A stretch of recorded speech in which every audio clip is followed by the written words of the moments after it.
เคพี่น้องเนาะมาวันนี้ไอ้ปื้อยิ้มพี่น้องเอ้ยไอ้ปื้อเห็นบ่จ่อยมาเลยคือยิ้มเป็นอะไรคือยิ้มเดี๋ยวนี้นะยิ้มแล้วดีใจบ่จ้อยกันเลยบ่จ้อยมาบอกว่า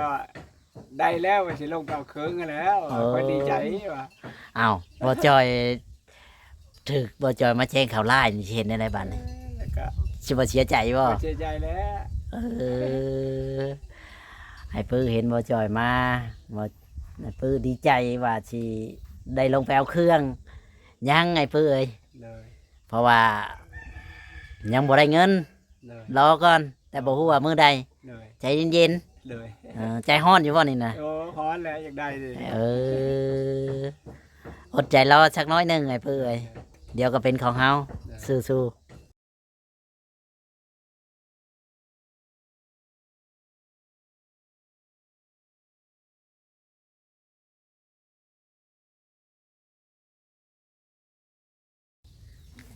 สวัสดีและสบายดีพ่อแม่พี่น้องเมื่อสุขคนพี่น้องเนาะวันนี้ก็มาพบพ่อกับช่องบ่เจอชาแนลอีกแล้วพ่อแม่พี่น้องเนาะทางบ่เจอก็ได้เดินทางมาทางเฮือไรปื้อพี่น้องเนาะบอนเพิ่นสิไว้ซ้อมรถคือบอนใดพี่น้องเนาะกสิพาพ่อแม่พี่น้องไปเบิ่งว่าเพิ่นวางแผนว่าเพิ่นสิดื้อไว้ซ้อมรถซ้อมล่างแล้วนะที่ว่าเพิ่นสิเป็นช่างเนาะวันข้างหน้าพี่น้องเอ้ยว่าวันข้างหน้าแต่บ่แม่นตอนนี้ยังบ่ได้หยังพี่น้องเนาะก็เลยสิมาอัปเดตให้พ่อแม่พี่น้องเบิ่งเนาะเรื่องบอนเพิ่นไว้รถไว้ล่าง หรือว่าไว้ที่บนเครื่องอะไรของเพิ่นอะไรพี่น้องเนาะทางบทจอยจะพาพ่อแม่พี่น้องFCไปย่างเบิ้งแล้วก็ไปเบิ้งน้ำกันกับไอ้ปื้อนั่นแหละเนาะกับเพิ่นก็อยู่เฮือนอยู่ซ่านมื้อนี้ก็ได้เนาะเพิ่นก็เผารอพี่น้องเนาะว่าใจจดใจจ่อว่าสิได้หรือบ่ได้เพิ่นอันนั้นอยู่ได้พี่น้องเอ้ยใจเต้นตุบตับเถอะยันจักสิเป็นอะไร50-50เพิ่นว่า เพิ่นบ่มั่นใจปานใดพี่น้องเนาะทางบ่จอยก็ให้กำลังใจเพิ่นพี่น้องเนาะจังใดก็สิพาพ่อแม่พี่น้องไปเบิ่งไปชมนํกันเนาะกับไอ้ปื้อกันเลยพี่น้องบ่ทักษาเสียเวลาไปโอ้พี่น้องเนาะทางเฮือนทางชานเพิ่นก็ได้สบายดีเด้อไอ้ปื้อโอ้ยเป็นไงสบายดีอยู่บ่นี่สบายดีอยู่เป็นไงใจจดใจจ่ออยู่บ่ โดเต็มบับอยู่ ใจเต้นบับอยู่เห็นข่อยมานี่ดีใจเปล่าคิดว่าได้คักดีใจแล้วว่าบ่จ้อยมาแล้วดีใจแล้วว่าคิดว่าจะได้คักได้เยอะใจเย็นๆแต่บอกว่ามื้อใดเพิ่นก็บอกอยู่เพิ่นว่าใจเย็นๆเพิ่นยังหาเงินก่อนน้อยนึงเนาะต้องใจเย็นๆเพิ่นว่าเพิ่นสิซอยอยู่เพิ่นว่าเพิ่นสิซอยเพิ่นก็ต้องซอยนั่นแหละแต่เฮาก็ต้องใจเย็นๆเพราะว่าเพิ่นก็ทำมาหากินคือกันทำงานทำการด้วยกันแต่ว่าพี่น้องไงทางไอ้ปื้อนี่เพิ่นก็ใจจดใจจ่อแล้วได้ว่าได้ไปเบิ่งกุญแจได้ห่วยคิดว่าเร็วๆนี้แต่มันก็บ่เร็ววันใดแล้วมันก็ต้องใจเย็นๆไว้อะไรพี่น้องเนาะทางแม่เพิ่นก็อันนั้นอยู่ดอกพี่น้องทางแม่เพิ่นก็ให้ไอ้ปื้อเป็นช่างอยู่แต่ว่าก็ต้องอดใจรอบ่โดนคิดว่าจักมือเลยบ่จอยกับบ่ฮู้เนาะเพอบ่จอยก็บ่ได้ถามเพิ่นว่าใจเย็นๆเด้อเดี๋ยวสิพากให้อยู่เพิ่นว่าแบบนี้กับบ่จอยแต่บ่จอยก็บ่ได้ถามดอกว่าเป็นมื้อใดหั่นนะก็เลยแบบว่าบ่จอยก็ให้คำตอบไอ้ปื้อบ่ได้คือกันว่ามื้อนั้นเด้อมื้อนี้เด้อก็สิได้โทรบอกอันนี้บ่จอยก็ยังใจจดใจจ่อคือกันแล้ว อยากเห็นช่างปื้อเดี๋ยวนี้ชมรถคนแถวบ้านเขามาถามว่ายันว่าเขาเบิ่งคลิปโอ้สิได้เป็นช่างนะบ่อย่างเช่นอย่างนี้เขาบ่ได้เบิ่งนะอ๋อเขาบ่ได้เบิ่งบ่นี่จะลงพอหลวงพ่อเบิ่งเบิ่งเออหลวงพ่อว่าในไหนฉันหลวงพ่อว่าแม่ไปใช้ว่ะคือเห็นลงคลิปเอาไปเบิ่งกระแจเบิ่งหยังว่าสิตั้งหานว่าสิตั้งหานว่ามันสิโชยว่ะ พอว่าในไหนดีใจนำบ่ นั่นเนาะดีใจแล้วว่ะได้ก้อนแล้วก็ดีแล้วว่ะยังแต่คอยได้ยังบ่ได้ว่ะ อืมนี่แหละพี่น้องเอ้ยทางไอ้ปื้อเพิ่นก็ใจจดใจจ่อเมื่อวานนี่ไปทางได้เมื่อวานนี่นะ อยู่วัน เมื่อวานนี่ก็อยู่ ได้ เออมันบ่จักทักไปเนาะคือว่าแล้วยามนี่ก็สิไปเฮ็ดเวียกเฮ็ดงานหยังมันก็ยากก็ แบบมันบ่มีเวียกเลยนะ อืม บ่มีเวียกไปเลย บ่มีเวียกบ่มีงานไปเนาะนี่ก็เลยอยากยากพี่น้องเอ้ยบ่แม่นว่า เรากับโบแมนว่าเราบ่อยากเฮ็ดคือเราตั้งใจจดใจจ่อในเราก็อยากเฮ็ดแบบว่า อยากเฮ็ดเป็นของตัวเองพี่น้องเอ้ยก็คือว่าและคันได้ก็เป็นสิ่งที่ดีคอยเฮ็ดไปก็แกกๆเนาะเชื่อมมันเชื่อมนี่ไป โดย คันว่าเขาอยากมาเชื่อมนั่นเชื่อมเล็กเชื่อมหลานำเฮาก็คิดเอาขาพื้นขาไฟเฮาเล็กๆน้อยๆเนาะมันก็ได้อีกเชื่อมนั่นเชื่อมนี่แหละ10,000 20,000ก็ตื่มกันหวยเจ้าบ่คิดค่าไฟเจ้าเสียเองหรือเจ้าเอานักคือกันได้นี่ หนักเลย เดือนหนึงเท่าไรเสียค่าไฟ เธอก็40ปลายเธอก็29 เอ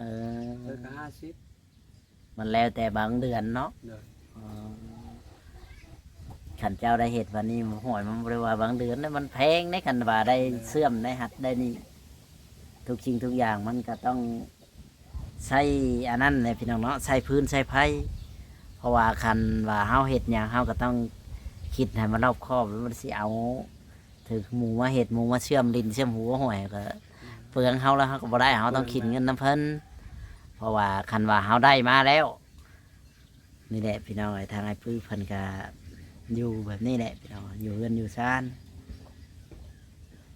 หาอยู่หากินกับหยังเนี่ยกินข้าวกินน้ บ่มีหยังกิน ำบ่มีหยังกินย่านว่าไปการไปเยือง บ่ บ่จักพางไปเยืองเด้ บ่เคยไปนะ เออ ไปกลางคืนครับมันบ่เห็นยังเครียดมันบ่เห็นบ่จักตาเครียด บ่จักตาเครียด โดย ทำแล้วไอ้ปืนบ่จักตาเครียดหวานแล้วเลยว่าได้เมีย หไปการผัดเห็นบ่ค่อยไปการมันบ่เห็นมันเป็นน้ำตานะ เออ แต่เก้าตาบอดได้ ตาบอดหมดสองเบิ่ง เป็นยังไงไปลอกวันนี้ บ่แล้วผีเฮ็ด เออ โม่หมดอันนั้นแล้วขับเป้าแล้วดีได้ใครแน่อาการกลางคืนบ่จะเห็นไม่ได้ เห็นมันกำลังลางเนาะมันได้ก็ได้บ่หลาย ข่าวว่าได้อยู่เต็มคลองเฮาได้บอดบ่ฮอดเครื่องคลองหมู่ใดอ่ะหมู่ใดอยู่เต็ม อืมนั่นแหละพี่น้องเนาะชีวิตได้ปื้อก็ต้องอยู่ไปกินหยังก็กินไปเนาะ เลย มีก็กินฉันมีบ่อนไปหาอยู่หากินก็ไปหากินคือว่าแหละน้องแกบ่มีเนาะสิไปสุ่มสี่สุ่มห้าไปคือเขาก็บ่ได้ บ่ได้แล้ว ไปใช่ก็มันก็สิได้ไปใช่ไปหมู่ก็สิว่าไปน้องหมู่ไปชังชันไปหลักของหมู่เป็นโทษเป็นหนี แม่นแหละ แหงนักแหงหนาบ้านเฮาคุมือนี่นาไปนามันน้องไปน้องมันเลย น้ บ่ได้ อง คื ไป อ น้ นี่ องมันหน้าไปหน้ามันเลย บ่คือตะกี้เลยนี่แหละชีวิตในพื้นพี่น้องเอ้ยเพันก็ใจจดใจจ่อพออยากเห็นสิ่งที่เจ้าของในยินข่าวแล้วก็อยากเห็นเนาะ เลย อยากเห็นไวๆนี่แหละพี่น้องเอ้ย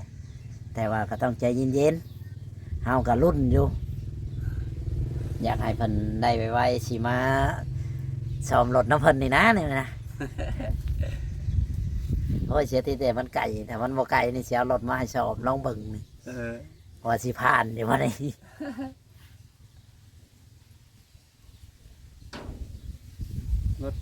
แบบรถแบบใหม่มันเคิร์งมันแพง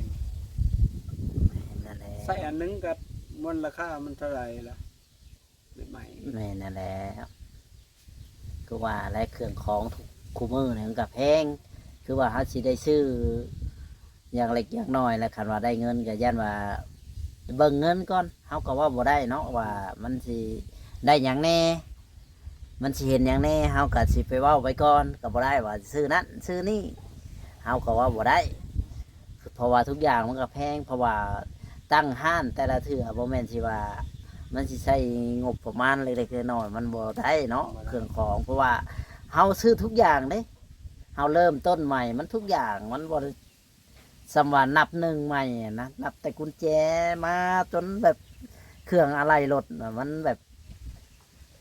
มันใช้เงินหลายดับ10 20 ล้านนี่10 ล้านนี่มันสมมติว่า10 ล้านนี่ก็ยันบ่พออีกคันไปซื้อมันทุกอย่างอ่ะ ซื้อมาตัวอย่างบ่พอแท้ ขนาดหมอเจ้าก็คิดอยู่แบบว่าอยากให้ได้ครบทุกอย่างคันว่ามีเงินชำใดเฮาก็เอาสำนั้นไปก่อนเฮ็ดไป เนาะใครก็เฮาบ่มีแนวเฮ็ดอยู่ก็อยู่ซื่อๆอะนะมีแนวเฮ็ดแนวหามันก็ดีอย่างหนึงก็เราก็สิได้มีเวียกเฮ็ดงานทำพอได้เงินนี่แหละคือแบบนี้นะอยู่ก็อยู่ซื่อๆเด้คำว่าเฮ็ดก็บ่มีเงินใช้เนาะจะสิไปหาเงินอยู่ไสคิดหาทางหาเงินนี่ก็คิดยากหรือคิดง่ายหาเงิน ยากเลย ยากบ่ ยากเลย มื้อหนึงนี่มีเงินเข้าอยู่บ่นี่ บ่เข้า บ่เข้าเลย ออกนี่มีเยอะติ ออกกับเวลาให้ออกกันนั้นตามอีกตามมันมีแล้วออกกัน อีกแต่มันมีคันออกแน่ก็น้ำมันรถนี่แหละเนาะ น้ำมันรถ ปืดไปหัดปืดไปนี้ เลย พอได้ไปกัดชีว่าให้ออกทุกสิ่งทุกอย่างในก็ย่อมมือกันแหล้วเนาะ เลย นี่แหละพี่น้องเนาะทางไอ้ปืดเพิ่นนี่ได้ฉันก็บ่มีอยากสิเฮ็ดแนวใดเราก็อยู่แบบนี้แหละพี่น้องเอ้ยอยู่ไปงอนๆแงะๆนั่งเบิ่งหนทางอยู่นี่แหล้ว ยังล้างมือเยอะ ว่าสิไปลินน้ำลูกพอกับบ่ได้ไปจักเทื่อเนาะช่วงนี้ก็ได้ไปเก่าคือไปวัดไปว่าเพิ่นเฮ็ดอันนั้นแล้วหรอบ่ทางวัด ยัง เงินงบประมาณ เขายังไปซื้ออยู่ เออ วันนี้แม่เขาไปบ่มา ไปก่อนไป ให้บ้านนั่นแหละ ทางนายบ้าน เออ เออซื้อวันนี้ก็อาจสิแล้วเนาะ แล้วยังโตทั้งทิ้งมันเลย อ๋อซื้อตัวเล็กตัวน้อยเพราะว่าเก็บแผ่นำชาวบ้านนี่แหละเนาะคนละเล็กคนละน้อยก็เรื่องอันนั้นก็ไว้ก่อนยังบ่มีก็บ่เอาอันนั้นเนาะ เลย เรื่องพระจันนะเขาเอิ้นอีหยัง หยอดโซฟา หยัดเสื้อผ้าเพราะว่ายังบ่มีก็ต้องรอไปจนกว่าจะมี แต่บ่ฮู้ว่าตอนไหนดอกเนาะก็เว่าบ่ได้อันนั้นก็ได้นี่แหละสิเพิ่นเลี้ยงเป็ดเลี้ยงไก่เป็ดมีจักโตของมือนี่ เป็ดแล้วเป็ดเจ็ดโตว อืมไข่มันแต่บ่เจ็ดโต ไข่ละเป็ดก้าวกับไข่เป็ดตื้อไข่ กับไข่ตื้อกับไข่จักหน้อยเตือนแม่หนึงนะ นี่มันเช้า บ่แม่นเอาไปต้มกินน้ำยักษ์บ่มีน้ำกิน ต้มกับลูกชายแล้วต้มอยู่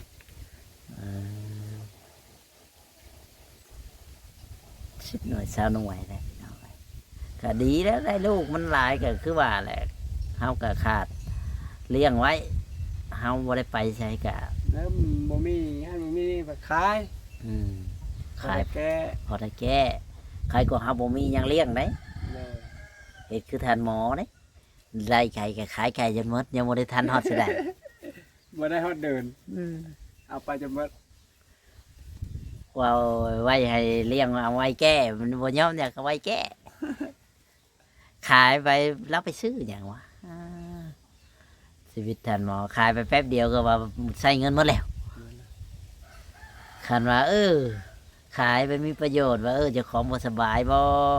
อย่างเช่นอย่างซี่ซื้อหัดซื้อนี่บ่มันก็ยังมีประโยชน์ได้เนาะ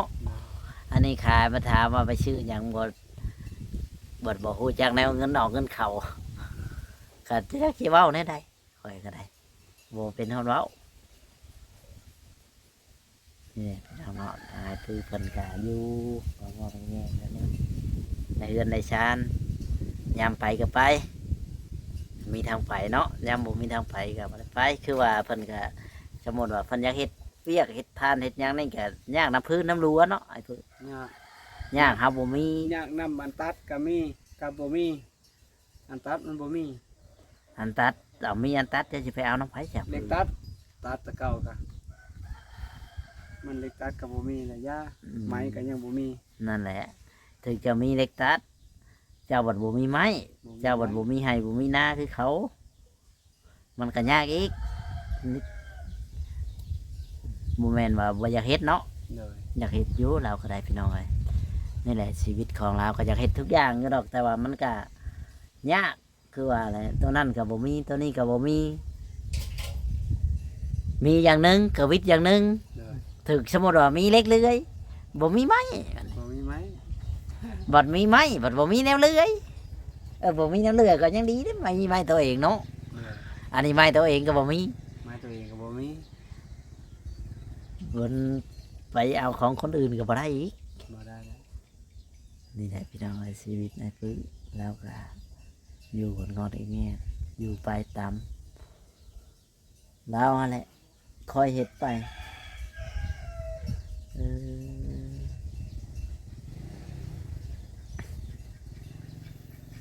อยู่ไปหากินไปเนาะมีก็กินแต่ละมื้อแต่ละวัน เราก็ใจจดใจจ่ออยากเห็นสิ่งที่ดีๆเข้ามากับตัวเองก็ต้องอดใจรอให้เพื่อรอไปก่อน นี่แหละพี่น้องเลยไก่นี่คือบ่มีครูปล่อยเลย มันครูมันบ่มี ตัวแม่อะไร ก็แม่พุ่นแม่ปล่อยจะบ่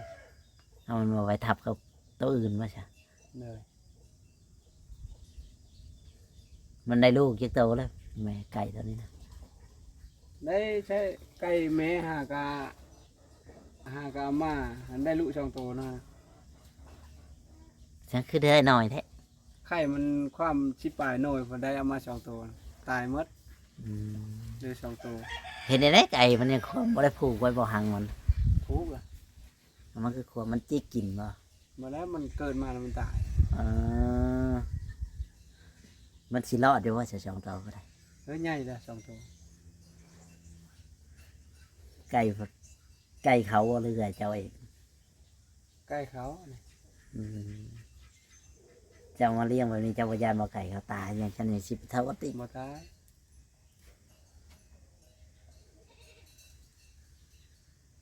ออกมาจักเดือนแล้วออกมานะ มาแตะปีกายนี่ อืมจะหาได้สองตัวนี่แต่ปีกายนี่บ่ว่าดอก เนาะไก่แม่หากเอามาใช้เดินช่องไก่แม่ อื มาแล้วได้ละชุดนะตายหมดมันได้ชุดสองนี่ก็เหลือแต่สองโต๊ะลูกมันตายหมดแถวนั้น เหลือได้สองตัวพี่น้องไก่แล้วก็บ่จับคือว่าเนี่ยไก่มาเขาเลี้ยง ผู้บางคนเลี้ยงบ่แพ้กับบ่แพ้เลยเนาะ เลย แม่นนะผู้บางคนเลี้ยงแบบว่าอันนั้นก็บ่ได้แพ้เลยผู้บางคนเนี่ยโอ้ยเลี้ยงชำไรชำหนึ่ง ใกล้ลาดเลี้ยงบ่แพ้กันต่อยังใกล้ตีนะแพ้อยู่ มีครับไก่ตีเนี่ยนี่ นี่ เคยเอาไปตีอยู่ป่ะ ตีต่อหน้ากับปีกายไปชื่อกับไปตี ชนะป่ะ เดนิยา บ่เคยชนะอยู่ป่ะ เคยอยู่ ไก่เอามาได้ใช้ไก่ตี ใกล้ชื่อไอเชโน่ตอนนั้นกันย่าเลยย่าดิ้งใกล้กัน อืมเอาไปตีมันก็เจ้าบ่คันว่าเจ้าสิเฮ็ดพามไก่ก็ได้กันในคันว่านะต้องเลี้ยงแบบว่าถ่ายลงเพชรเอาไปตีเด้อถ่ายลงเพชรลงลายส่งขายแบบนั้นมันสิได้ดีกว่าคันว่า เฮ็ดน้ำใกล้ตีกว่าเฮ็ดน้ำลูกชายได้ แม่นน่ะแนว กว่าเฮ็ดลูกเจ้าของได้ อืม ตอนเช้าเอาข้าวน้ำล้างไปยัง แม่น ตอน น่ะ แร แน ก ว ตอนเที่ยง เมื่อก่อนข่อยก็มักคือการเลี้ยงไก่ ตีนี่ได้แต่ว่าคุมือนี่ก็เลี้ยงบ่กะอยากเลี้ยงอยู่ แต่บ่มีไก่ มันบ่มีบ่อนเลี้ยงไงมันเลี้ยงยาก มีแล้วไปปล่อยในนาพอเท่าก่อนนะปล่อยไป มันบ่มีคอกบ่มีหยังเฮาอยากเลี้ยงอยู่แบบเลี้ยงเป็นฟาร์มใหญ่ๆเฮาก็อยากเลี้ยงอยู่มันก็คือว่าแหละมันก็ต้องใช้ทุนเนาะใช้งบประมาณเพื่อมันสิได้ ตะนางกันแล้วไอ้เคาะเหยาวไปอีผ้า บ่แล้วแบบว่ายามฝนยามอย่างนี้เฮาก็กั้นไว้กันให้มันพอหมดยามแล้วมันบินไปแบบกินข้าวกินน้ำได้เวลานั้นเฮาเลี้ยงอยู่นะ แค่นี้ลิงมันบ่มีคนรักเห็นลายเลยบ่รอดลายเลย โอ้ยก็มีอะแหล้ว เห็ ก็มี ลาย คนหลักคนนั้น เห็ นั่น ลายนี่หมดน้ำเขา สมาเลี้ยงให้เขาเนาะ โดย อืมนี่แหละพี่น้องเอ้ยชีวิตนายปึ๊เราก็อยู่ไปพี่น้องคลิปหน้าสิพาเราไปเบิ่งบ่อนแล้วสิเฮ็ดบ่อนอันนั้นรถแล้วพี่น้องเนาะบ่เฮ็ดบ่อนชอมรถแล้ว พี่น้องเอ้ยทางหมอจอยก็สิมาอัปเดตให้พ่อแม่พี่น้องเบิ่งเนาะว่าการที่สมมติว่าเราได้เครื่องของมาแล้วครบทุกอย่าง เราสิไปฮอดจากน้ำอะนะก็ต้องมารุ่นน้ำกันนะพี่น้องเอ้ยเนาะเขามารุ่นว่ามันสิเราสิไปรอดบ่หรือว่าจังใดคิดในใจว่าสิรอดหรือว่าสมมติว่าได้ฮะ รอด รอดเด้ รอด ต้องคอยเฮ็ดไปอะไรเนาะ เลย คอยเฮ็ดไปคอยหา ทุนเติมอีกเนาะ เลย ได้ชำนี้ครับหาเงินทุนหมุนเวียนเติมกันได้เล็กได้น้อยนั่นแหละ พอได้ตื้มไป อืม หาซื้ออันซื้อนี่ตื้ม ถ้ามีสำไรเขาก็ซื้อสำนั้นยามมันได้มันก็ลุ่งคือกันได้เนาะ เลย ยามมันบ่ลุ่งก็คือว่านะ ไผบ่ว่าไผดอก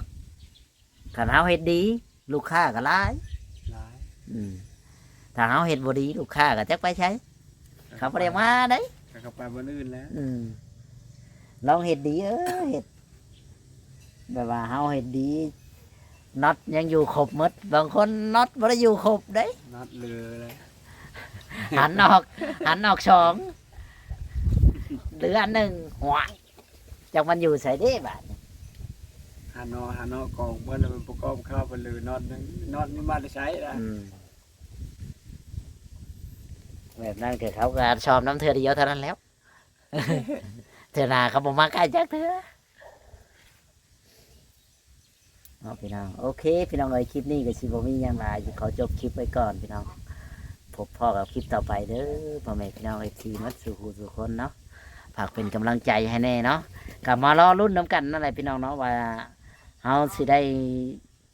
เงินแล้วก็สิมาซื้อให้ไอ้ปื้อมือใด ก็ต้องมารุ่นอะไรพี่น้องเนาะเพราะว่าทางบ่จอยก็ยังให้คำตอบบ่ได้พ่อแม่พี่น้องเฮาก็ยังบ่มีเงินทุนเนาะก็รอผู้ใหญ่ใจดีเพิ่นผากมาแล้วก็จึงฮู้เนาะว่าเฮามีเท่าใดตอนนี้ก็ยังบ่มีจักกีบจักบาทดอกพี่น้องเอ้ยเนาะรุ่นนํกันพบพ่อกับคลิปต่อไปเด้อพี่น้องสวัสดีและสบายดีไอ้ปื้อ สบาย โด ดี ย